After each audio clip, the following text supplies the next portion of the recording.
Дебі беге ісік көлге атыр бұт, ісік көлге келен олар бұт. Бұл кен күйартын спутниктан көрдіққа Бурятия Байкал көлі онны бұл Кыргызстан ісік көлі кеге қараған күрдік көстердейлер. Бұл көл ұғына 100 километр. Туараты әттуын бересті бит. Отын дереңе 200 метр бит. Олысы бұқан әбі туыстақ бетом мора курдук. Друзья, Чапра и Дашня, мы сидим у озера Иссык-Көл. Ваши первые впечатления об озере Иссык-Көл? Вы впервые здесь, да, Дашням? Давайте вы начинаете. Я первый раз приехал сюда, мечтал приехать. А сегодня мы провели такой прекрасный день, смотрели были Круг-Орду, там целый музей Петролифии. И здесь вообще о Киргизии можно узнавать очень много. Тем более в Круг-Орду мы, когда были в музее Чингиса Айтматова, поскольку мы являемся писателями, знали раньше его произведения, будто бы заново встретимся мы с Чингисом Айтматовым. И здесь нам именно такая погода и озеро нам и все помогает. Так что я думаю, что первые впечатления, хотя первый раз и здесь, но будто бы я много раз и здесь. Ну, говорят, это озеро Иссык-Көл, да, окружено высокими горами, там впадает очень много рек, вода соленая, зимой никогда не замерзает. Длина Иссык-Куля достигает 180 километров, а ширина 70, глубина 700 метров. Ваши впечатления? Вы в прошлом году были, я знаю. Да, ну, я часто здесь бываю, сейчас, наверное, я уже 6-й или 7-й раз на озере Байкал. Иссык-Куль, да, Иссык-Куль. Но действительно, когда покупаешься в этих водах, ощущение, что ты стал моложе, чище, и какое-то воодушевление, внутренний подъем некий, какая-то энергия, в принципе, ну, великолепно. Я вообще, сколько езжу, я все время восхищаюсь этим озером.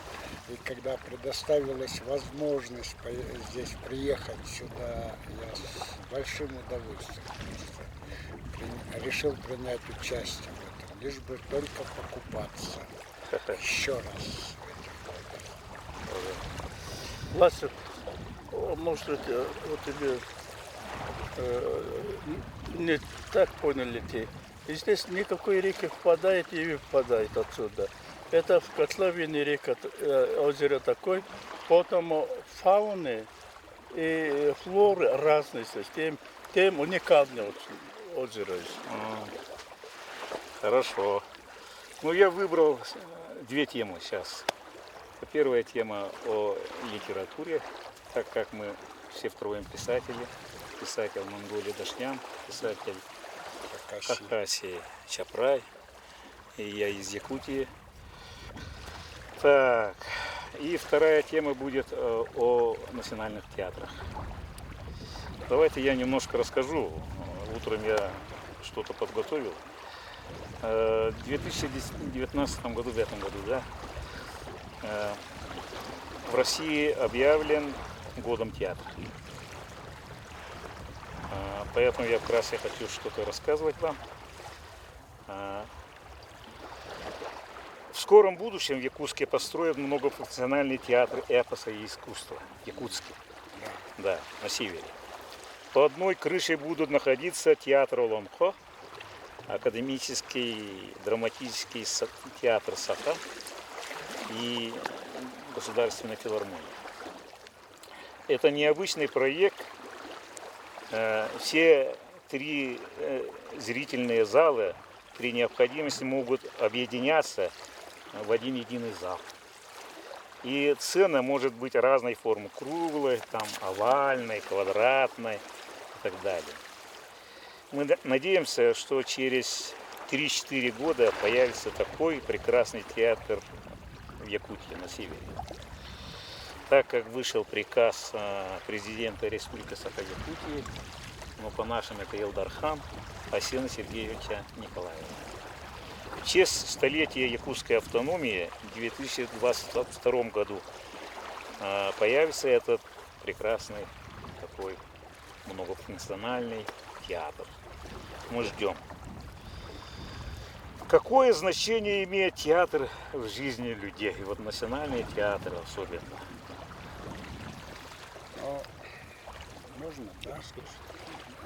Театр-то начался как мистериальное действие в глубокой древности от обрядов, ритуалов, которые проводились, и своих значимых героев, поминая и поднося им подношения, жертвенную пищу и прочее, называли, упоминали их подвиги, их деяния, ну а потом стали показывать, и это все мистериальное действие.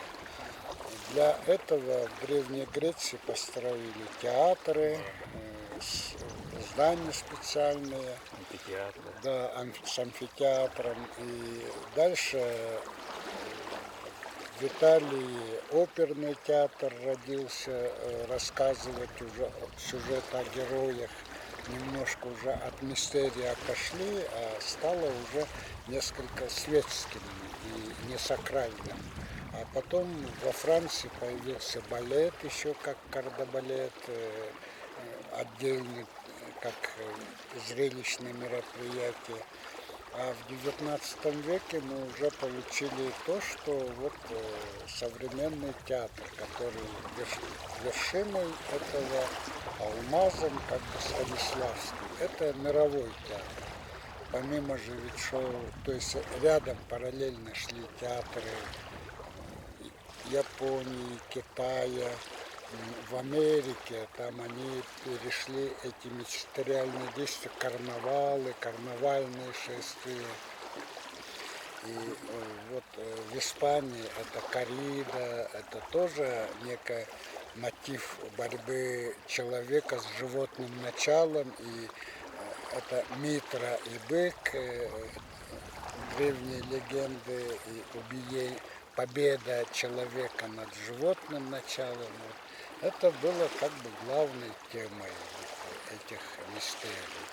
А сейчас, в принципе, Станиславский дал основы, скажем, актерского мастерства, перевоплощения актерского и так далее. И театр оторвался уже от мистериальных своих целей и назначений и стал неким социальным, зрелищным, ну, это как досуговым неким занятием. Но, несмотря на это, в России театры играли для социума большую роль. Идеи как раз там выпестовывались. Погромче. Да, социальные идеи. Ну, не зря Гёте в конце XIX века изрек, что театр превращает толпу в народ.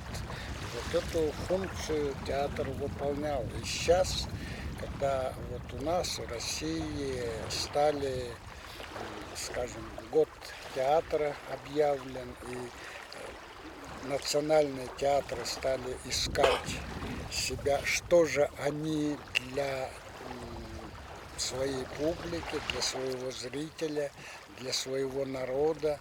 Они же живут на налоговые поступления, на дотации от государства. Это нужно государству, и театры нужны, но многие сейчас, у меня ощущение такое, растерялись, и уходит шоуменство, и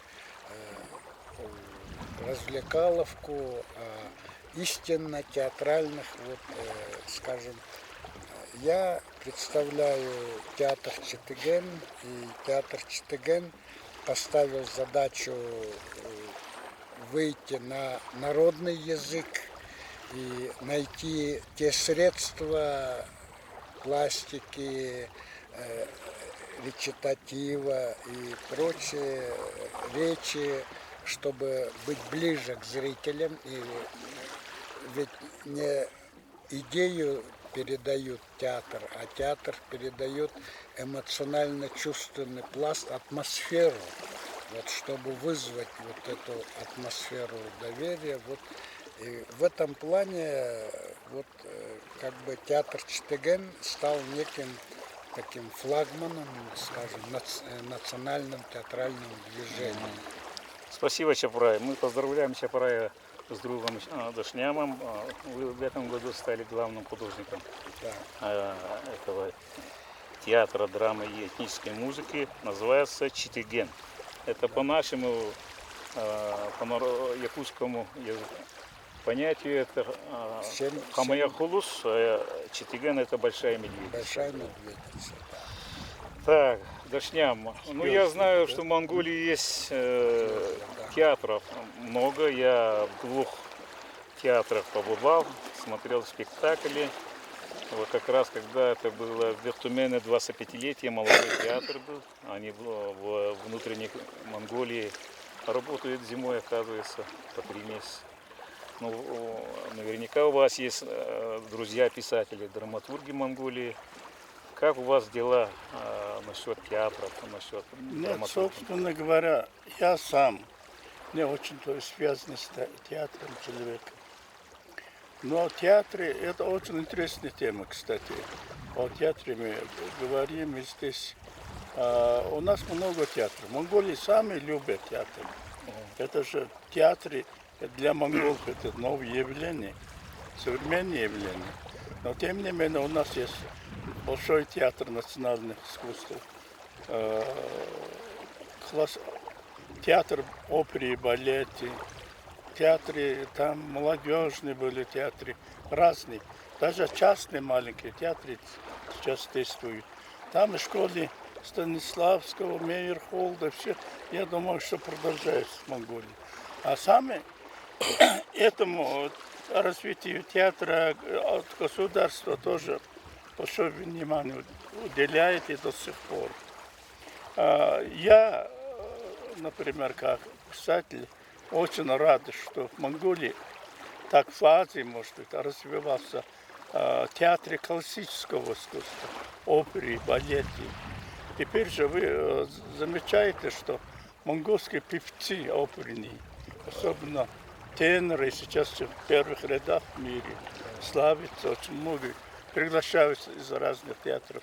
А театры наши не только гастролируют, не только в внутренней Монголии, и в других странах тоже.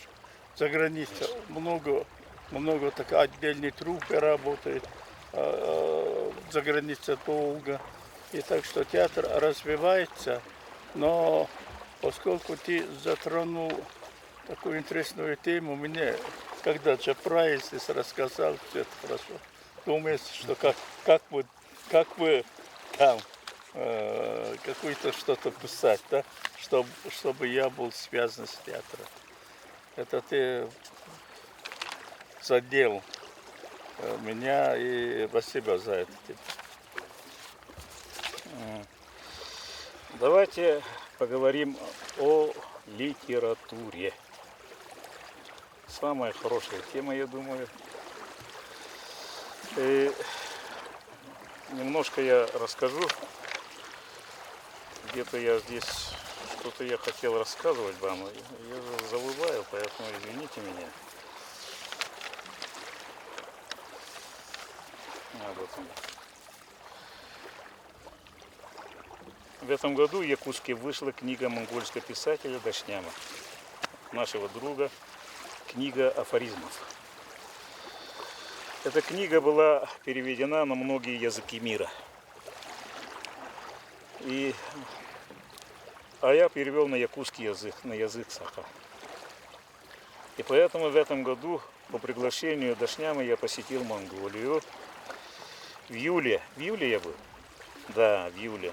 В Монголии празднуют Новый год Маадам. Правильно? Новый год же. Это праздник, как у тюркоязычных народов Наурус, у народа Саха как Исыр.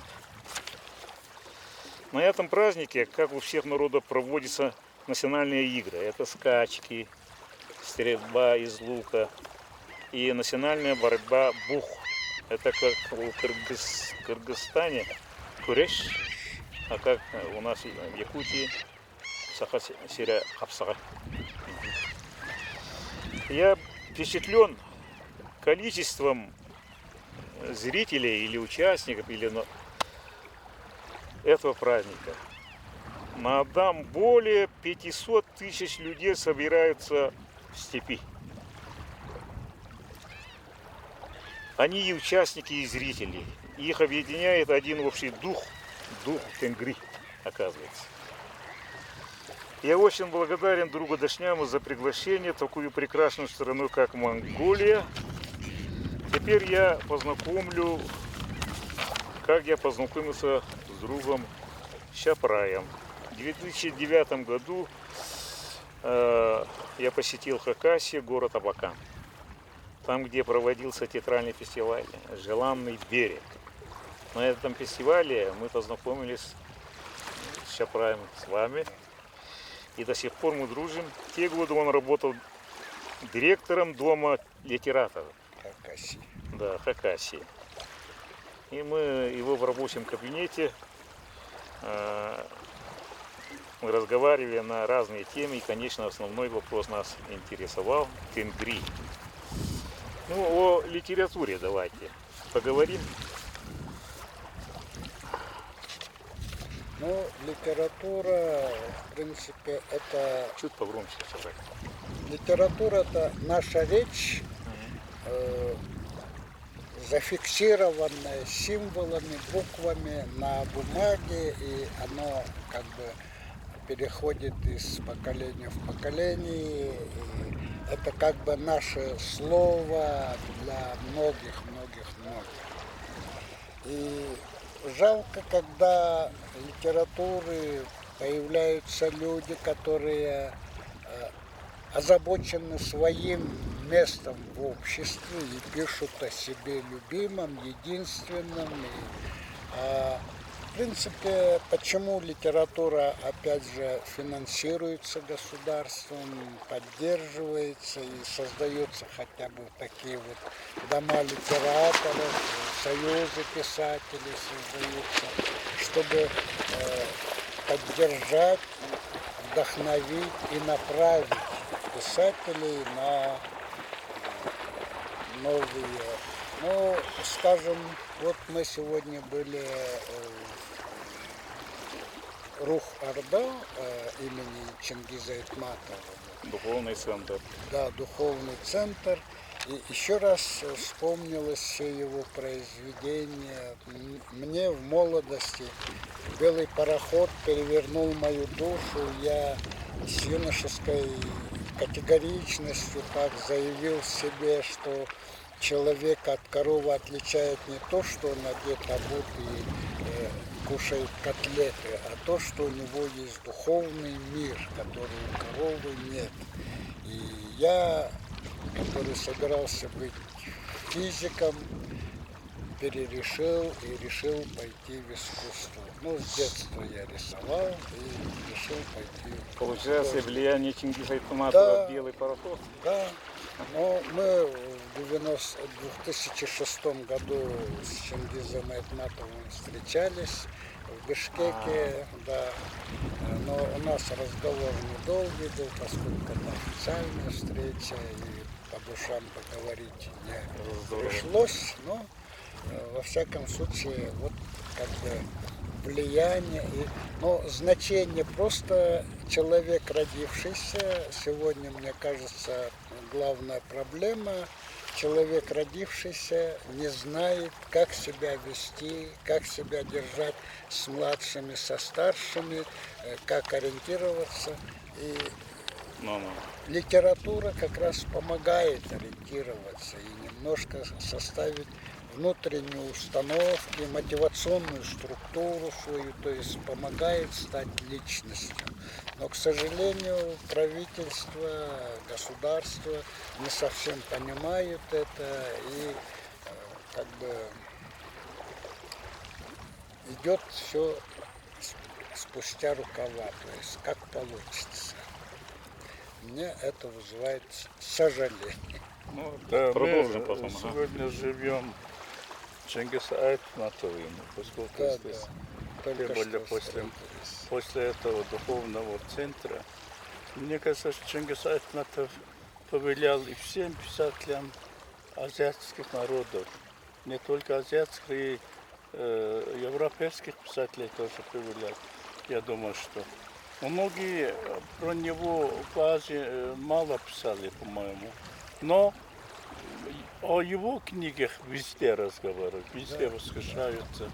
Я, например, самое первое, что я читал, Прощай, Гулсари, я, по-моему, сначала читал. Прощай, Гулсари, Потом, да.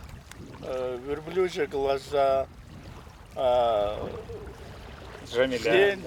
день, как это, день продолжится дольше века. Да. Это тоже последний его роман. Уранный полустан. Уранный полустан, Да. это войны название. И день длится дольше А, века. день длится дольше века. Там Очень написано на вот плакате именно было, здесь в и центре. дольше века длится день. День, да. Вот так, что просто мы восхищаемся этим великим писателем и очень рады, что он родом из наших братских народов, из Киргизии, и он просто показывает, что писатель должен, где бы он родился, кем бы он, чьим бы сыном являлся, все равно, если он крупный писатель, есть писатель.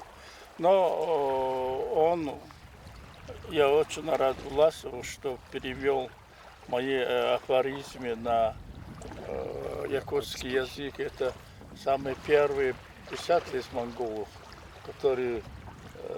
у которого книга публикуется на якутском языке. Это я из двухтомных афоризмов своих такой вишенку делал, 202 афоризмы, и перевели на английский, русский, китайский, но вместо китайского в таком варианте якутском, вместо китайского якутский вариант. Это просто читал на европейских читателей. Я подарил вам эту книгу, читайте, это карманные книги, афоризмы. Спасибо. Афоризмы можно читать везде. В машине, в полете, или там сидя, отдыхая, разговаривая. Это такая емкая литературная форма. Но еще, поскольку вы затронули тему литературную, нам бы больше читать друг друга, Да. это произведение, и привести, доставить для своих народов. Да. Например, Власова для монгольских читателей, тебя тоже для монгольских писателей. Из наших, я не только говорю про себя, и наших хороших писателей, чтобы вы Достойно. доставили. Интересно. Это через литературу мы-то духовно сближаемся, самое главное. Мы духовно сближаемся и больше будем понимать друг друга. Друга, да. И когда люди друг друга понимают, когда люди в дружбе живут, это мир должен быть спокойным. Ведь сейчас без войны, без противоречий ни один день нет. Понимаете, беспокоиться. Хорошо, что хотя бы у нас был такой прекрасный день, без всяких тревог. Видите, Спасибо, Дашнян. Такой вопрос. Как вы оцените современное состояние литературы? Ну, сейчас литература больше стала как бы описательная, развлекательная, но глубоких размышлений, таких как Толстой размышлял, например, почему цари ругаются, а народ должен за эту ругань гибнуть. Да, это вот в севастопольских рассказах поднимал эту тему. Да, он не понимал, в «Войне и мире» поднимает этот вопрос. Или Достоевский поднимает тему там, «Полюбите нас черненькими, белыми нас всяк полюбит». То есть отказ от, ну как сегодня гламур, он от гламура отказывается в духовном росте человека. Принимайте такими, какие мы есть, и вот макияжи, моды, все это внешнее проявление не личности, а физиологии, вот на уровень физиологии. А литература должна как раз вот поднимать вот идеалы, ну, создавать идеал герой нашего времени. Кто сейчас в современности написал произведение, герой нашего произведения? Если Пушкин и Грибоедов спорили, кто быстрее напишет героя своего времени, то сейчас вообще не хотят думать об этом. Да? И вот это вот жалко. Литература теряет свою сущностную основу, становясь неким детективным и другим таким сентиментальным, развлекательным чтивом. У меня такое ощущение. Как Ну, я современная думаю, что- литература, по-вашему? У литературы были разные времена. Литература была как зеркало талантов, было время. Литература была для общества, такое время было, для идеологии. А литература для искусства, это всегда осталось. Всегда осталось у классических писателей. Они не для чего-то не делали. Они считали, что успешное дело – это дело искусства. Так и продолжается. А сейчас я с Чапраем где-то согласен, что литературы теперь в нынешнее время стали для рекламы, там, для получения многих денег. Или... Вообще литература извращается немножко где-то. Очень жалко. Но когда это даешь и всем пишущим людям свободу, они каждый, это они не виноваты, что каждый чувствует, что он хорошо делает. Но это такое время пришло. И потом я думаю, что поскольку они тон не будут задавать, эти пишущие люди, а будет задавать сама литература и читатели. Читатели-то оценивают, и время еще покажет. Так что, например, в Монголии после 90-х годов очень много стали печататься, очень много талантливых люди появились. Даже мы не знали, стеснялись. И потом очень много желающих добавились туда. Так что много книг, даже интересных тоже есть. Заблуждаешься там, где интересные, где хорошие. А потом литературоведы, критики сейчас нету. Они нам не помогают читателям. Так что такой литературный живой процесс сейчас развит. Правильно, например, в Монголии. Да. Литературоведение, Да. оно село на услугах сейчас живет, а не на оценке. Действительно. Ну, ладно, друзья, нам показывают, уже время, надо ехать. Моему другу Дашняму 78 год пошел. Вот Дашням, вот откуда вы черпаете энергию, несмотря на такой возраст? Ну, Вот просто я спрашиваю. Вычерпываем хорошую энергию везде. И от всех, даже от песчинки пляжи. Когда, я думаю, что вы согласитесь или нет, не знаю, когда человек духовно живет спокойно, когда ему именно, и когда у человека есть цель, нацеливаешься, ты к чему-то посвятишь себя, Тогда я думаю, что все будет. Оттуда и энергия. Заряжайся этой энергией, ты и будешь делать дела. Да, да. Я Моему Чапраеву, другу Чапраеву, вот такой вопрос. 72 года, тоже не молодой. Вот 36 плюс 36, сейчас Да, немножко да, да, расскажете. да, Чапраев, почему вы такой загадочный, задумчивый, молчаливый? О чем вы все время думаете, когда мы с Дашнямом что-то шутим, а вы так сидите, куда-то смотрите? Иногда, да? Ну, вот просто шутливый такой вопрос. Ну, просто как бы небо есть некий лакмусовая бумажка или что. Самое главное, человек должен найти внутренний покой.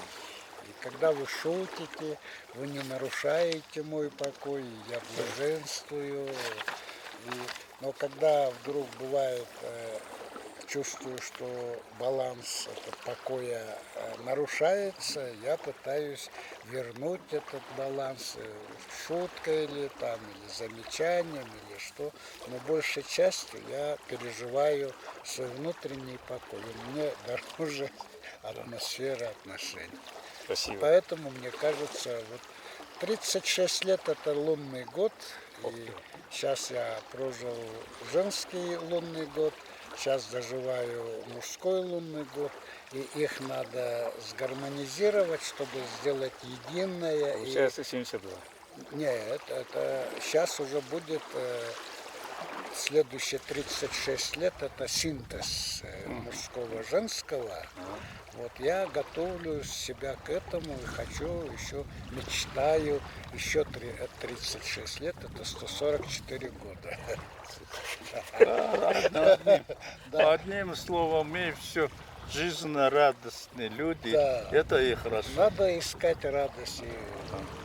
Но в заключение до нашей беседы хотелось бы послушать ваши пожелания в адрес моему народу Саха и народу, живущих в странах Азии. Ну, я бы что хотел сказать. Я вообще восхищался, когда услышал про народ Саха, и что оленеводы, в этой Коневоды. Нет, коневоды позже я узнал, что еще коневодство, оказывается. Но я просто встретился в армии с якутом, вместе служили. Он был очень спокоен и, казалось, безразличен ко всему, но он был сосредоточен такой. И он был очень наивный, открытый. И вот я, когда когда я занялся тенгрианством и понял, что быть сильным человеком – это быть очень простым и открытым, ничего не бояться, ничего не скрывать. Я когда у вас на гастролях был в Якутии, я об этом говорил с экрана телевидения, и ко мне прибежали, говорят: ты что, думаешь, что мы, Саха, якуты, такие простые? Я говорю: да нет, поймите, какое внутреннее мужество надо иметь быть простым, не прятаться, не юлить, не избегать. Это действительно, я просто и желаю вашему народу, чтобы вы сохранили вот эту вот простоту, чистоту и мужество быть прямым. Тадар, вы знаете, в монгольском языке это ясный, чистый. Тадар, татары – это открытые, ясные, идущие с открытым забралом. Ваш народ представляет во мне некую символ вот этой вот открытости, честности, прямоты. Да, я с тобой согласен. Я всегда благодарен народу Саха-Якутии. Я дважды был там. И много друзей у меня из Саха. Моя первое впечатление совсем изменилось. Я не о том думал, что Саха, оказывается, я не так поняли природу, народ вообще, их мужество, героичество. Я после этого романа «Большая судьба» писали о жизни Извините, ваш роман, да? наш роман. Да. Наш, Твой, наш твой я имею в виду, что это будет наш. Да. И будет, они, наверное, будут читать, и когда случится, я надеюсь, что привести его на русском языке. И там я очень много говорил о жизни якутов и венкийцев, потому что главный герой у меня монгол, который работали, 25 лет работал там в Саха. Так что это мой подарок народу Саха, что и мой отчет, доклад, как я понимаю их жизнь. Так что передайте мой искренний привет своему народу через экран и через... Ну, скоро я думаю, что я приеду там. Еще побывал мало. Еще мало знаю. Не хватило. Не хватает. Ну ладно, спасибо, друзья. Иссык-Кёль. Еще раз посмотрим. Вот Да. такая очень прекрасное озеро. Да. Ландшафт. Воздух какой чистый, да? Солнце светит. Это Спасибо вам за такую интересную беседу. Я думаю, мы еще встретимся. Земля круглая. Желаю здоровья и удачи. Туску. Туско. алгыс. Уруяйха.